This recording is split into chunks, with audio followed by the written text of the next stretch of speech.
Okay, so meron akong function dito. So, function na y is equals to f of x. And ang gusto kong gawin is, I want to approximate the slope of this function at this particular point. Okay. So, let's call this point as point 1, point P1, rather. Okay. So, paano ko kukunin yung slope nito? So, pwede tayo kumuha ng 2 points. Kasi nag-approximate lang naman tayo. Kuha tayo ng first point. Yung first point na ito. Ito na yan. So, point P1. Yung second point is maybe here.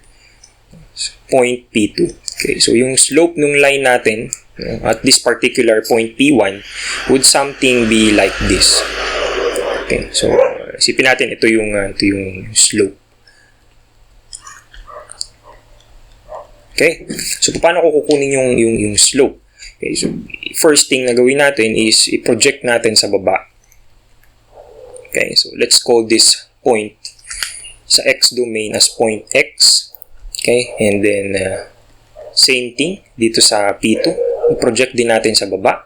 So, let's call this point sa x domain niya as x plus delta x. So, bakit may delta x? Is because nag-move tayo from point x by an amount of delta x. Okay?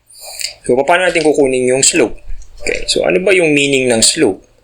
Yung slope, it means rise over run. Okay, so I think nakatatak na sa puso natin yan. Sobrang hasana tayo dyan sa formula na yan. So, rise over run. So, paano natin kukunin yung rise? And paano natin kukunin yung run? So, first thing na nakunin muna natin, dahil meron na tayong run. Okay. So, ano ba yung run natin? So, nag-run tayo from point x by an amount of delta x papunta sa x plus delta x. So, in short, yung run natin is delta x. Okay. So, paano yung rise natin? So, wala pa tayong value sa y.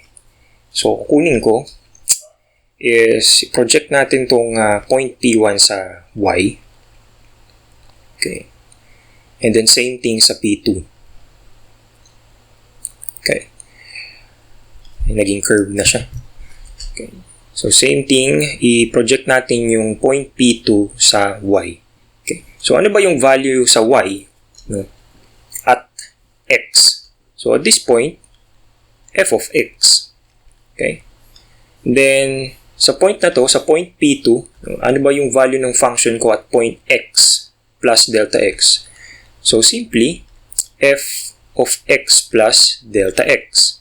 Okay? So, yung rise natin is simply itong part na to. No? Sabihin, nag-rise tayo from point f of x pataas papunta sa f of x plus delta x. Okay? Then yung run natin rather is nag-run tayo from point x by an amount of delta x papunta sa x plus delta x. Okay, so may run na tayo.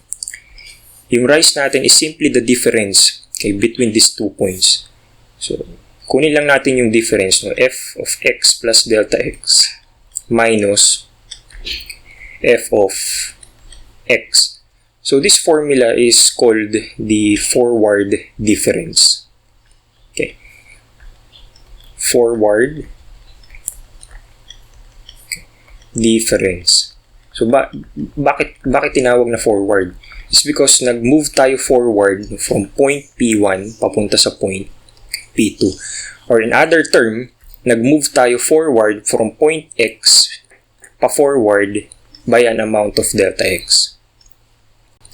Okay, so what if naman I want to approximate that same point P1, but instead of going forward from point P1 to point P2 kanina pataas, what if naman pababa? Okay, so what if I want to approximate the slope from point P1 pababa naman? Kunin natin yung second point pababa.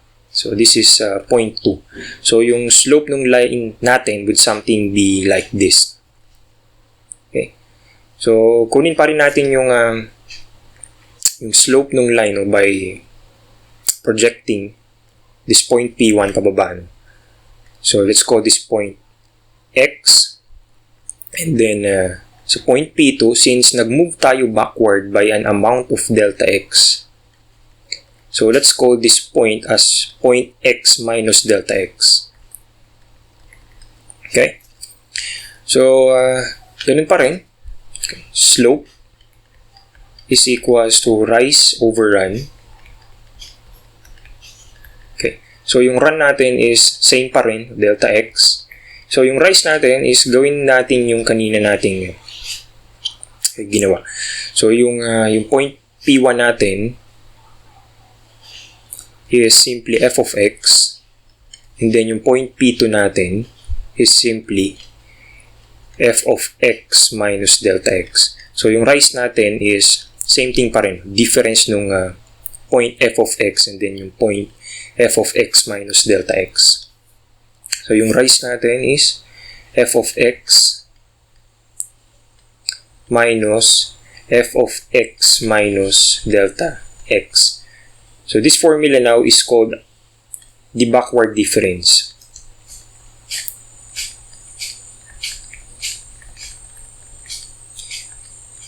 Okay.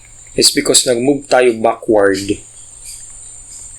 from point x pabalik by an amount of delta x. Okay, so what if naman same point pa rin, point P1, gusto kong i-approximate yung slope ng function ko at point P1. So, instead of using 2 points, so kanina kasi ginamit natin na 2 points lang. What if I use 3 points? Okay, so this is the first point, point P1, second point is point P2, and the third point is point P3. Okay. So, yung slope ng line natin would something be like this. Okay. So, kunin ulit natin yung slope. So, parehas pa rin naman yung process.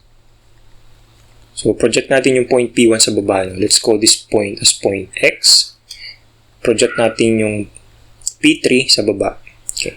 So, if we move point X backward by an amount of delta x. So, parehas pa rin siya kanina ng backward difference. So, yung point na to is x minus delta x. Okay. And then, i-project natin tong point P2 pababa. Okay. So, if we move naman forward by an amount of delta x, so this point is called x plus delta x. Okay. So, sa rise,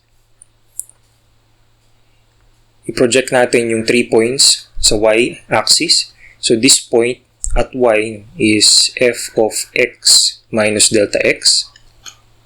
Point P1 is f of x. Point P2 is f of x plus delta x. Okay, so kunin ulit natin yung slope ng line.